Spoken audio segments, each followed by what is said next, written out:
1987 57 වෙනි බහුවර්ණ ප්‍රශ්නයට පිළිතුර ලබා ගන්න ආකාරය අපි සලකා බලමු. පහත දක්වා ඇති ව්‍යුහය අපොසු උසස් පෙළ ශිෂ්‍යයෙකු විසින් 5 මෙතිල් පෙන්ටයිල් බ්‍රෝමයිඩ් ලෙස නම් කරන ලදී. IUPAC නාමකරණය අනුව සලකන විට මෙම ශිෂ්‍යයා විසින් අනුගමනය කරන ලද නාමකරණය සම්බන්ධයෙන් පහත දැක්වෙන ඒවායින් වඩාත්ම ගැළපෙන ප්‍රකාශය කුමක්ද? එතකොට මේ එක් ප්‍රකාශය දීලා තියෙන්නේ මේ නාමකරණයේදී සිදු කරන ලද වැරදි සම්බන්ධයෙන්. එතකොට මේ එක් ප්‍රකාශයේ වළංගු නොවන බව තීරණය කරන්න කලින් හොඳම දේ තමයි මේ සංයෝගයේ IUPAC නම නිවැරදිව ලියලා ඉන්න එක. එතකොට අපිට පුළුවන් මේ නාමකරණයේ සිදු වෙලා තියෙන වැරදි ටික නිශ්චිතව හඳුනා ගන්න. එනිසා අපි ඉස්සෙල්ලාම මේ සංයෝගයට අදාළ IUPAC නම නිවැරදිව අපි ලියලා ඉමු. එතකොට මේ කාබනික සංයෝගයේ ක්‍රියාකාරී කාණ්ඩ අඩංගු නැති බව අපිට පැහැදිලි. එතකොට අපි ඊළඟට කරන්න ඕනේ මේ කාබනික සංයෝගයේ ප්‍රධාන කාබන් දාමය තෝරා ගැනීම. එතකොට ප්‍රධාන කාබන් දාමය තෝරා ගන්නකොට අපි සාමාන්‍යයෙන් කරන දේ තමයි ප්‍රධාන ක්‍රියාකාරී කාණ්ඩයේ කාබන් පරමාණුව අඩංගු වන විදිහටයි අපි ප්‍රධාන ක්‍රියාකාරී කාණ්ඩය තෝරා ගන්න. එතකොට මේ වෙලාවේ ප්‍රධාන ක්‍රියාකාරී කාණ්ඩයක් නැති නිසා අපි කාබන් දාමය තෝරා ගන්න අවස්ථාවේදී විශේෂයෙන්ම සලකා බලන්නේ වැඩිම කාබන් පරමාණු ගණනක් ප්‍රධාන කාබන් දාමයට අඩංගු වීම කියන කාරණය.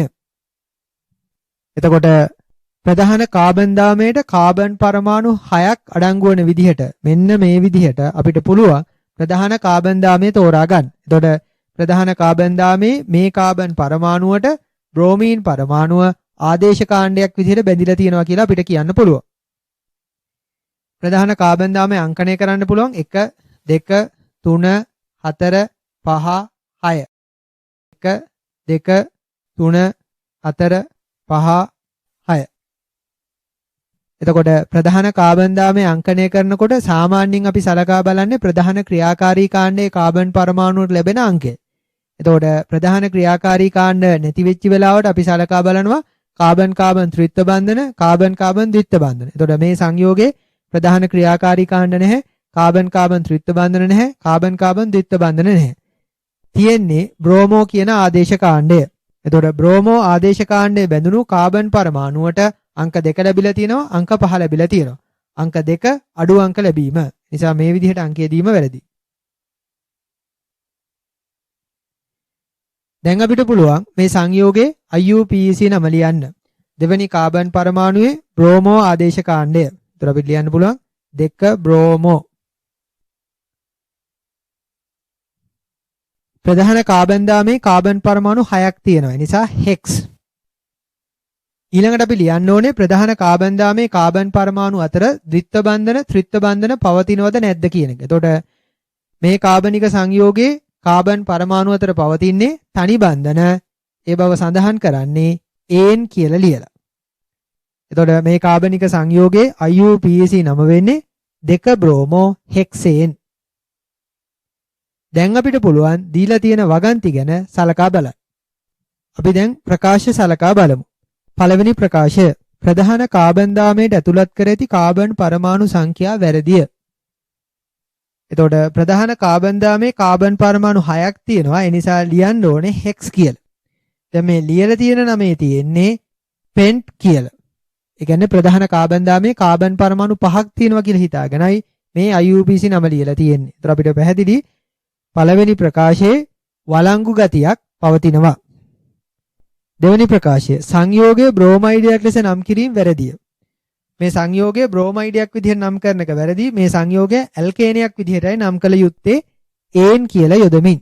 එතකොට දෙවෙනි ප්‍රකාශයේ ගැළපෙන ගතියක් තියෙනවා. තුන්වෙනි ප්‍රකාශය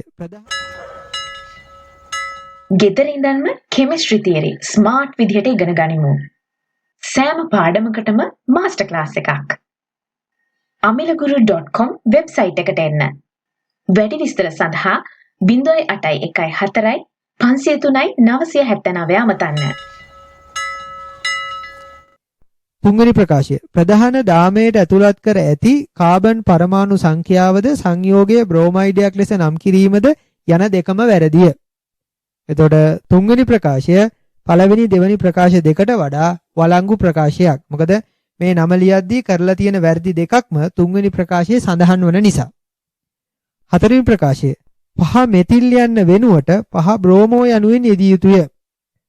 එතකොට 5 මෙතිල් කියන එක වෙනුවට ලියන්න ඕනේ ඇත්තටම 2 බ්‍රෝමෝ කියලා. එතකොට හතරවෙනි ප්‍රකාශයේ වළංගු නැහැ. එතකොට පස්වෙනි ප්‍රකාශය ඉහත සියලුම ප්‍රකාශවල අඩුල්හුඩුකම් තිබේ.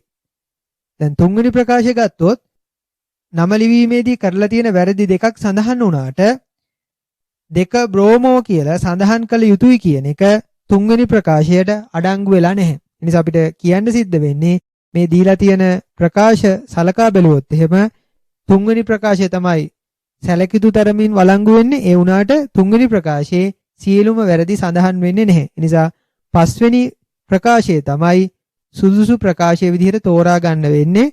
මේ දීලා තියෙන ප්‍රකාශ එකකින්වත් මේ IUPC නාමකරණය සිදු කිරීමේදී කරලා තියෙන වැරදි සියල්ලම සඳහන් නොවන නිසා. ඒ අනුව මේ ප්‍රශ්නෙට නිවැරදි පිළිතුර විදිහට අංක 5 තෝරා ගත යුතුයි. එතකොට මම හිතනවා දුවල පුතාලට මේ ප්‍රශ්නෙට නම් නිවැරදි පිළිතුර ලබා ගන්න පුළුවන්කම ලැබෙන්නේ නැති කියලා. ඒකට හේතුව සාමාන්‍යයෙන් මිනිස්සුන්ට වැරදි සෙවීමේ හැකියාව හොඳින් තියෙන නිසා. අනුන්ගේ වැරදි හොයන්න හොඳට පුළුවන්. ඒ නිසා මෙතනදී මේ වෙන ශිෂ්‍යයෙක් IUPC නමක් ලියලා තියෙනවා. එතකොට ඒකේ තියෙන වැරදි හොඳට හොයන්න පුළුවන් වෙන්න ඇති. සාමාන්‍යයෙන් තමන්ගේ වැරදි තමන්ට පේන්නේ නැහැ. ඒ වුණාට අනුන්ගේ වැරදි හොඳට පේනවා. එතකොට 1980 සිට මේ දක්වා අපොසු උසස් පෙළ රසායන විද්‍යාව පසුගිය විභාග ප්‍රශ්නවල පිළිතුරු විවරණය කිරීමේ වැඩපිළිවෙල යටතේ මම 1987 57 වෙනි බහුවර්ණ ප්‍රශ්නයට පිළිතුරු ලියන ආකාරයයි පැහැදිලි කළේ. මේ සම්බන්ධයෙන් යම්කිසි ගැටලුවක් හෝ නැත්නම් වෙනත් අපොසු උසස් පෙළ රසායන විද්‍යාව විෂය නිර්දේශයේ අඩංගු විෂය කරුණු සම්බන්ධයෙන් ගැටලු පවතිනවා නම් ඒ ගැටලු මේ වීඩියෝ එකට කමෙන්ට් එකක් විදිහට යොදන්න. එතකොට මට පුළුවන් දුවල පුතාලට ඒ ගැටලු විසඳා ගන්න ආකාරය ගැන පැහැදිලි කිරීමක් වීඩියෝ එකක් විදිහට ඉදිරිපත් කරන්න. එතකොට මේ විදිහටම අපි 1980 සිට මේ දක්වා පසුගිය විභාග ප්‍රශ්නයක පිළිතුරු විවරණයකින් නැවත මුණ ගැසෙමු.